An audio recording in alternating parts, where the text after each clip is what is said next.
Combining sea life exhibits, tropical landscaping and an array of high-speed water slides, this slightly aging water park can still hold its own against stiff competition down the road. But with an ever-increasing number of parks to choose from, is it worth a trip? Hi, I'm the Frugal Brit, and for this video I'm going to provide a breakdown of the good and the not so good things about Aquatica Orlando to help you decide whether this water park is worth a visit on your vacation. And at the end I've got some great tips to help you get the best out of any visit here. Don't forget to subscribe if you're interested in future Orlando vacation content. Okay, so Aquatica is located on the southern part of International Drive on the east side, the opposite side of its sister park, SeaWorld Orlando. Tickets cost $40.99 when you purchase in advance, but you do get heavy discount if you purchase multiple park tickets, which include SeaWorld, Busch Gardens and Adventure Island. Alright, so I'm going to give a tour of all the rides and attractions, starting from the entrance and heading clockwise around the park. With that said, at number 1, we start with Dolphin Plunge, which consists of 2 corkscrewing slides which blasts you through a huge dolphin tank. This was an opening attraction at Aquatica and it remains its most well-known attraction. Just don't blink if you want a good view of the dolphins.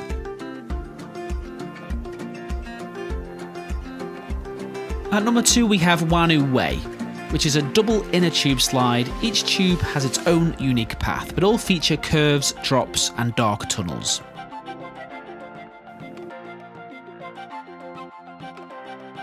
Next up at number 3 is Omaka Rocker, where you can spin and slide down the half-pipe tunnels of this skateboarding-inspired ride.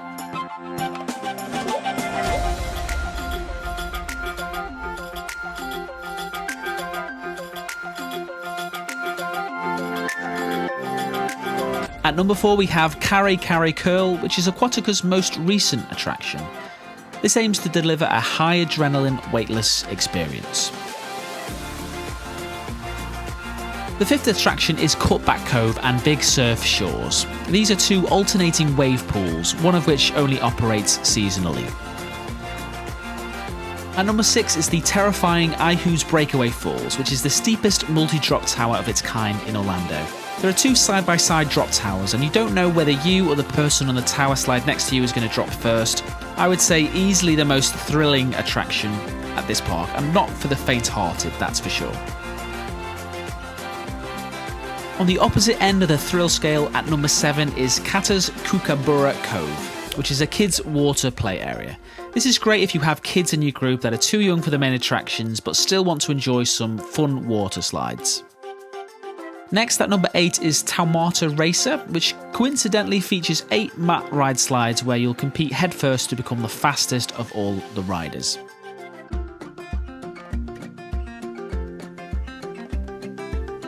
At 9 is Walkabout Waters, which is a kids' splash zone and playground bursting with colour and excitement. If you have young toddlers in your group, you will likely be spending a lot of time at this attraction. Next up at number 10 is Valhalla Wave, which is an inner tube family slide zooming you through a 6-story maze of twists, turns and tunnels before you surge back out into daylight. At number 11 is Aquatica's still fairly new family raft slide, which occupies the same tower as Valhalla Wave. It's a 4-person raft slide that includes water jet launches, a giant translucent sphere, and an open-air half-pipe that resembles the shape of a manta ray. Next at 12 is the very popular Rowers Rapids, which is a super fast river ride attraction. Sort of a lazy river but without the lazy, given the speed you're travelling around. Be sure to hang on the right side if you want to go as fast as possible.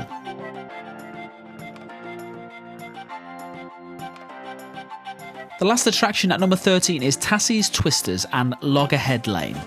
The Loggerhead Lane part is a lazy river, and from this you'll make your way to the island in the centre and climb to the tower where you'll find the Tassie's Twisters ride. Once you're at the top, you'll be blasted into a giant bowl before being thrown out back into the lazy river, where you'll be taken to a tropical fish tank hidden behind a waterfall.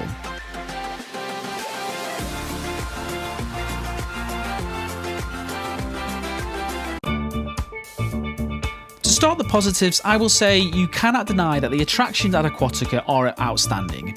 As outlined in the previous section, there's a great variety of different water slide attractions that will appeal to all ages. Surprisingly, the attraction that gets the most attention in positive reviews was Rowers Rapids. This could be because it's something that pretty much everyone in the family can enjoy. Whilst there's a lot of debate online, it seems that more people than not prefer the fast river at Aquatica when compared to Volcano Bay. This is despite Volcano Bay's fast river having extra special effects like tidal waves and bubbles, etc. The price of admission is very competitive at only $40.99, assuming you purchase days in advance online. For comparison's sake, Volcano Bay costs $75. If you're travelling with a big family, saving $35 per person may be hard to resist when deciding between all the water park options in Orlando. Aquatica is said by most guests to be very clean and has a picturesque tropical theme that is very well received, with beautiful lush landscaping. The music is at the perfect decibel with a pleasant choice of summer pop music, and unlike its competitors, this park impressively mixes water slide attractions with an aquarium and a dolphin habitat in a very unique way. So I talked about how great the ticket admission is, but unfortunately there is very little in terms of good value beyond the point of clicking online to purchase your tickets. When you arrive in the entrance, you'll see signs advising you of its $25 parking charge.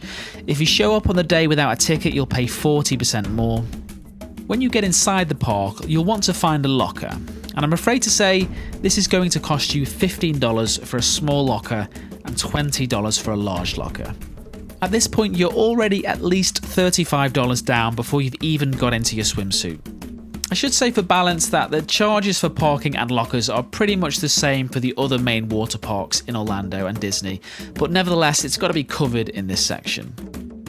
If you want to grab some food, the options are not fantastic at Aquatica. Pretty poor value, it has to be said. You rarely expect great food at a theme park, and Aquatica's offerings are not in danger of changing your perception on this. But again, there isn't much difference in comparison to the other water parks in Orlando. Another source of complaints that I saw on TripAdvisor was just how busy it can get at Aquatica. And I did a deep dive into these reviews, and the worst month to visit, it seems, by a surprisingly significant margin, was June. A huge amount of one-star reviews for this month, but I did only check for 2019, I should note. It probably won't be a revelation to many of you to learn that the summer months are to be avoided at the water parks in Orlando. You won't get on as many rides as you would in spring or autumn. What doesn't help here is that there aren't signs to tell you how long a queue is going to take. Also, the parking and the traffic when you try to leave the car park can be an absolute nightmare on particular busy days in the summer. If you can't avoid travelling in the summer, and obviously a lot of people will be in that boat, I do have some really good tips to compensate for this towards the end of the video. Compared to the Disney parks, the reviews of staff friendliness compare quite poorly from my analysis. There's a general feeling of I don't really care or I don't really know from staff when it's busy. I did see a couple of reviews where people had highlighted that staff were not trained properly on certain things such as the quick queue system. Ever since Aquatica opened, Dolphin Plunge is generally the most anticipated attraction for first-time guests, and the problem with this is that the attraction is a bit anticlimactic. In the promotional videos, they show people majestically sliding through the dolphin tank in a transparent slide in slow motion, but in reality, you slide through so quickly that it's pretty impossible to make any meaningful observation of the dolphins. I mean, I feel a bit silly for expecting more, but like a lot of other guests, you do just feel a little bit shortchanged on this attraction. Given that it's usually the first attraction that people go on, with it being so near to the park entrance, it doesn't really start the day off in the best way. There's a couple of areas where people have commented on Volcano Bay doing things a bit better, and to be fair, with Aquatica being much cheaper, you should expect that. At Volcano Bay, they figured out that one of the big annoyances at a water park is carrying the rafts up a big flight of stairs. So they have a lift system that carries the rafts for you, whereas at Aquatica, you don't have this option. Another thing that some guests mentioned about Volcano Bay was the Tapu Tapu wearable device that alerts you when it's your turn to go on one of the busier slides as a way to manage queues. This system is actually not for everyone, it's not perfect, but there were those who travelled to Aquatica after they'd been to Volcano Bay that noted the absence of this system. The food policy at Aquatica, ever since I can remember, is very frustrating for those looking to save money. So you can only bring in small snacks and baby food. I remember back in 2013 I had to throw away a big bag of Doritos, and amusingly I can see that people are still complaining about this part of the policy today. So before I get into the tips for this attraction, I'm going to summarise my review very briefly. Aquatica doesn't quite compete with Volcano Bay when it comes to the thrill rides, and it certainly doesn't feel as modern. But as much as I love Volcano Bay, it does give the sort of feeling of a Las Vegas hotel resort in places, which is not for everyone. Whereas Aquatica, in my probably controversial opinion, has a slightly better family vibe around the park. So if that's what you're seeking, I would say it's definitely worth a trip to Aquatica. The fact that it's $30 cheaper certainly helps.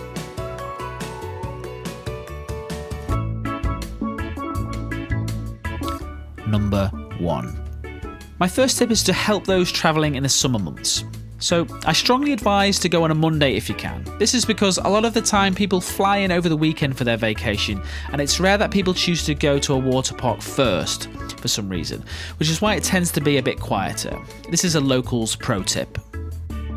Regardless of which day you're travelling in the summer, make sure you get there 30 minutes before the park opens, if it's in the summer specifically. If not, then you probably don't need to bother with this. So when the park opens, instead of heading to a locker or to one of the attractions, I would instead try and sort yourself out with a sun lounger with shade before they all get taken. Most doing this will head over to Big Surf Shores, which is a cool spot, but if you've got small children with you, I would probably head over to the area near Walkabout Waters and have a look around for somewhere over here with shade to set up camp. Number 2. Once you've found a place to sunbathe, you'll then need some lockers to put your belongings away. I wouldn't head back to the lockers near the entrance, they'll get quite busy, so instead you can take the short walk over to the lockers near Ray Rush. Number 3. So Aquatica will sell waterproof cases for your smartphone. I believe they're $30, but you can of course grab these for a lot cheaper online.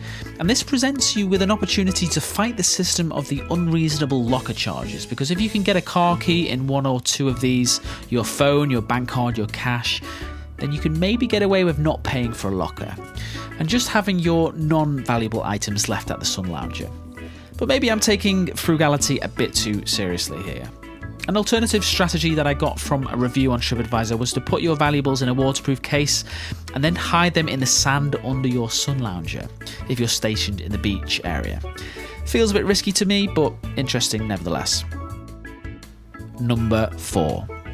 Once you've set up camp and you're ready for the pool, my advice is to act quickly in terms of getting around the attractions. I would recommend doing Ray Rush first if you took my advice on lockers, and then moving around the park counterclockwise from this point. If you're travelling in the summer, don't expect much from the park after around 12 o'clock. This is when it can get quite stressful and the queues will be very big by this point. Number 5. If you're travelling to multiple SeaWorld parks, including Busch Gardens, it may work out as decent value if you buy one of the refillable cups. If you keep hold of your receipt, it's free refills on the day of purchase, and for every other day in the season, it's 99 cents for a refill. Well, that's it for my first park review. Please hit the like button if you found it useful, and check out the useful links in the description. If you're interested in more Orlando vacation content, including hotel reviews, park reviews, and top 10 lists, don't forget to subscribe.